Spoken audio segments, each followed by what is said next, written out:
welcome to Dotting the I in Spaceship. I'm Bob, and this is the first podcast that will be the regular Friday portion of my 2019 content schedule. Starting from the 31st of December, because it was a Monday and because I like doing whole weeks of blocks, I'll be releasing a blog post on Monday. My blog post for this week was focused on the plan of what I'm doing and why I'm doing it. On Tuesday, I'll be releasing free flash fiction on my website, which is robert-lynch.com.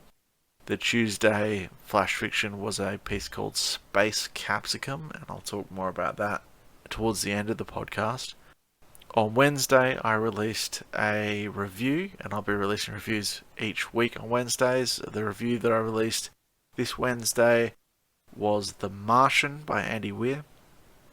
On Thursdays, I'll be putting up a Patreon exclusive flash fiction for my patrons on Patreon.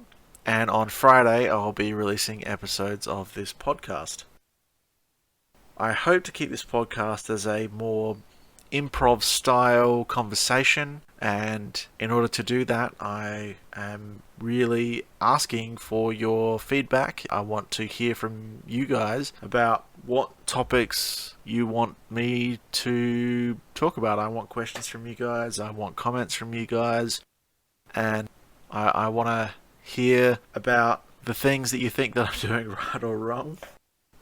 Probably not randomly pausing for no reason would be a good start when it comes to that. So, since this is the first episode and there's no one listening at all right now, not even my mum, because she doesn't know that I'm recording this podcast, I've got a few topics already penned down to explore in the upcoming episodes. Topics like the difference between craft versus art and why they're two halves of, or two sides of the same coin. I want to talk about tropes that are overdone in sci-fi and tropes that are underdone in sci-fi, topics in sci-fi that I don't see very often. I want to talk about the difference between hard and soft sci-fi and what the pros and cons are for the different styles. And when I get around to it, I want to talk about the difference between converting stories from one medium to another, going from a novel to a movie or a TV show or a game, and how different mediums allow for different kinds of storytelling, and why we shouldn't expect to see the story that we already know perfectly reproduced in a different medium, which lends itself better to different aspects of story. But today, the topic that I want to talk about, it's a question that I see constantly in Q&As with when you have an author like Neil Gaiman or Pat Rothfuss doing a Q&A, they often get asked the question of, where do you get your ideas? And I think in most cases, if you watch Q&As like that, which I do because, I'm a hopeless writer nerd, you'll see them often shrug off that question. But I think there's an interesting answer to explore, and I'm going to get to that in just a minute. Before I get to that, I want to shamelessly plug my Patreon, which is patreon.com/RobertLynch. If you like this podcast, or the Monday blog post, the Tuesday free flash fiction, or the Wednesday review, you can pay as little as $1 a month and get access to an entirely exclusive set of flash fiction, which I'm posting exclusive to Patreon. So, if you want to help me produce the content that I'm putting out every weekday of the year, then that would be great. If you can't help me out monetarily, please feel free to give me feedback on whatever podcast program you're listening to this podcast on. Review on my website, talk to me, send me an email, and let me know how you think I did. And of course, if you can't do any of those things, but you're enjoying what I'm putting out, then please tell your nerdy friends to listen in and see what I'm doing, and hopefully they enjoy it. So outside of the regular content weekday schedule, I'm working on several stories and ideas which will be released when they're ready. I'm not going to commit to when I'm going to get them done because I work full time already, and this is done outside of that, and so I'm committing to the content schedule that I think I can definitely get done if I'm working, and the other content that I get done will be released when it's ready. I don't want to say, oh, it'll be ready by March, and then something will come up inevitably. That's how this always works.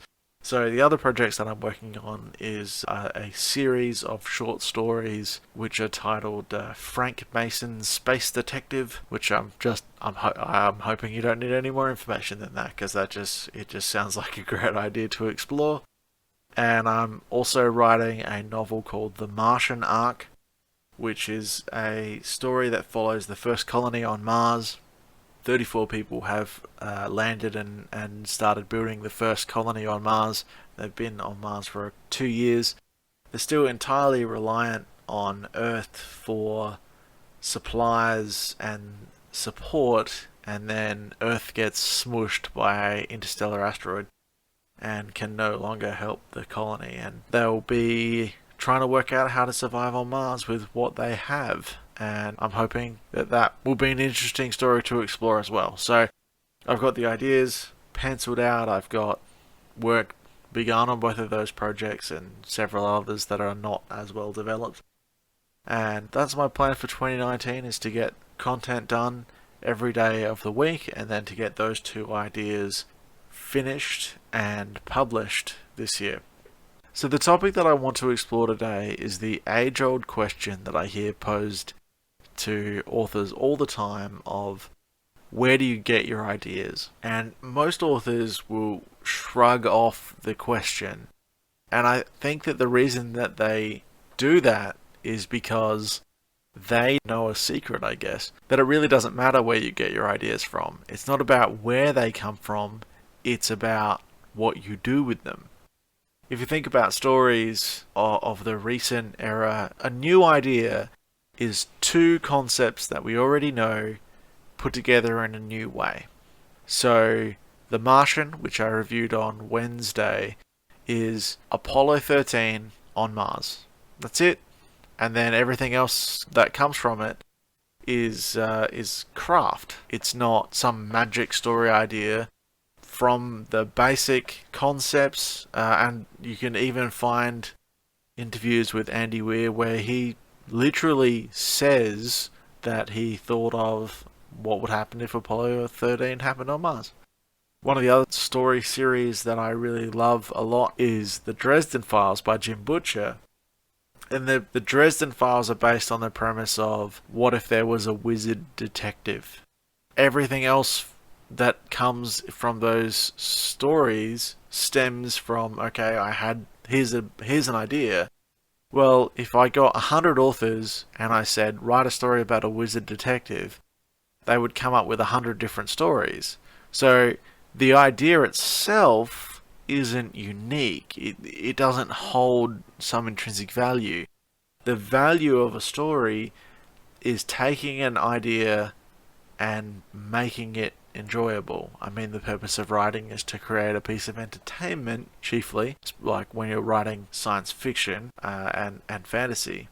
You're trying to entertain people. So the question of where you get your ideas, well, you can get your ideas from anywhere. In thinking about making this new content schedule and thinking about what I was going to do with this podcast, and the topic that I wanted to talk about in this first podcast, I thought, well, since I think that it doesn't really matter what the idea is, it's all about the storytelling, I'm going to go to a random word generator, and I'm going to generate a random word, and I'm going to pair it with a word that I'm going to choose. And since I want to write science fiction, I'm going to make that word space, and so I'm going to have space blank, or blank space, and then I'm going to write a piece of flash fiction, and it's going to be the first flash fiction of my new content schedule.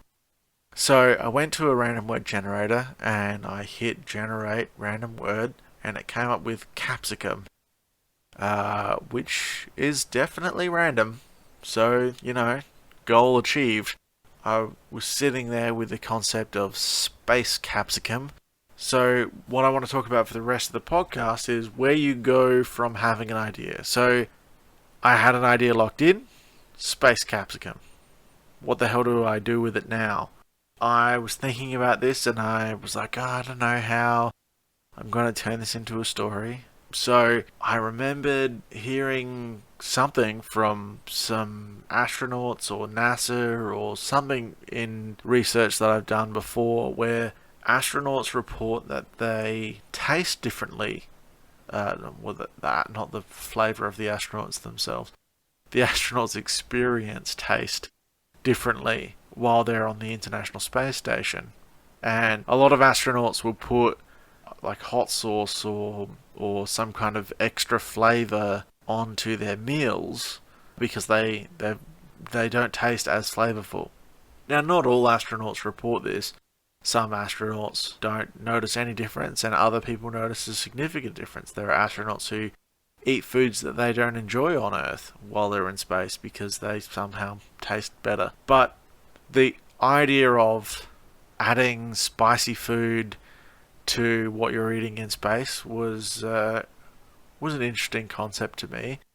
So I was like, okay, cool. Well, that's how I get to space capsicum. I've got to mention that. That's how this is going to go.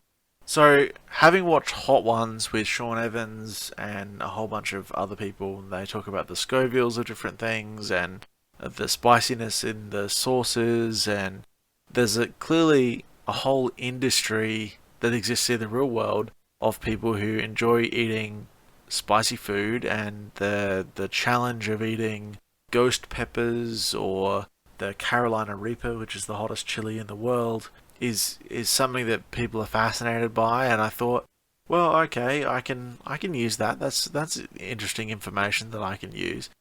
So I came up with the basic idea of someone who's applying for a bank loan to develop the next hottest chili in the world, and they're going to call it the Space Capsicum because they're going to offer this sort of challenge that only the astronauts can eat it because they're the only ones who are protected from how really hot it is.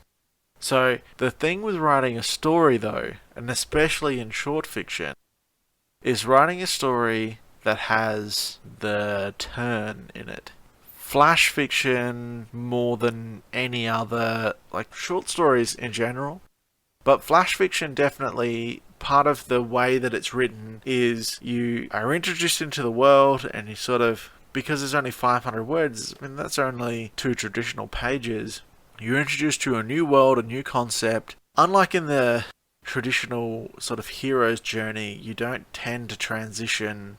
You don't usually have the first act of a flash fiction piece where you're in the ordinary world and then you transition in the third act.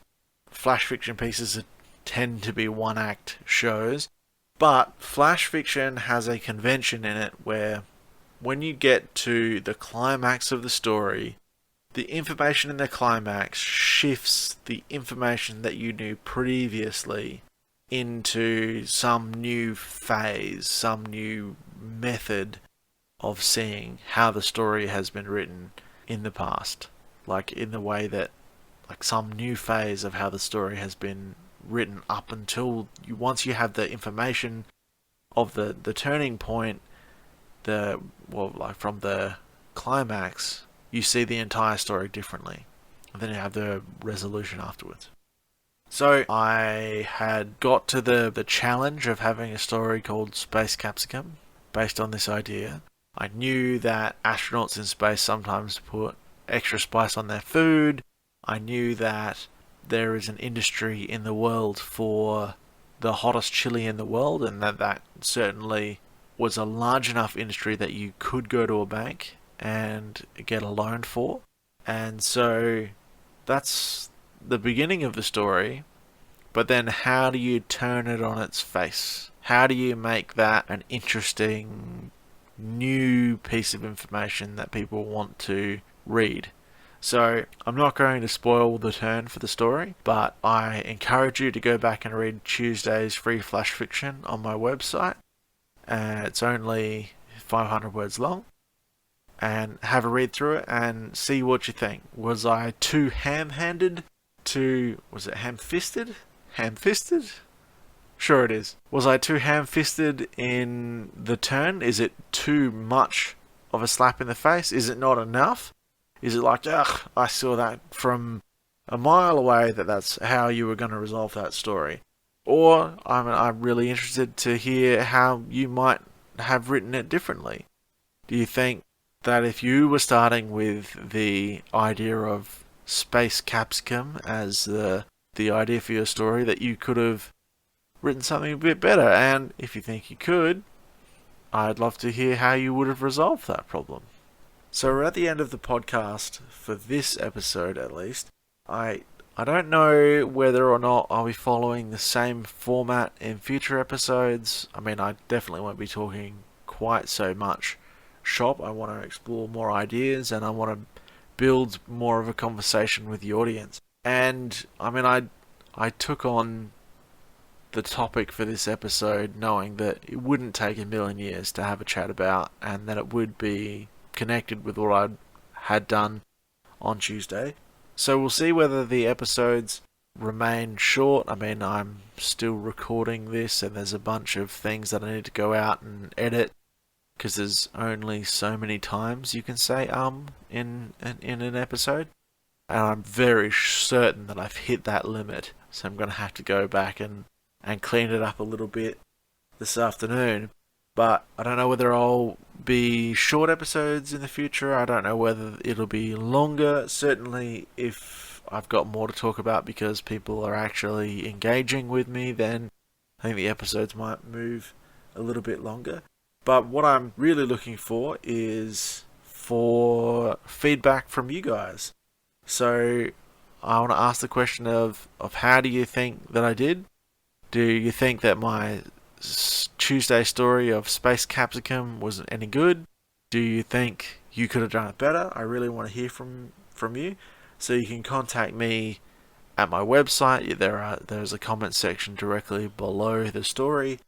You can contact me on Twitter, which is Bob Lynch BSC, or at my website, which is contact@robert-lynch.com. So thank you for listening to this episode, and I will see you next week.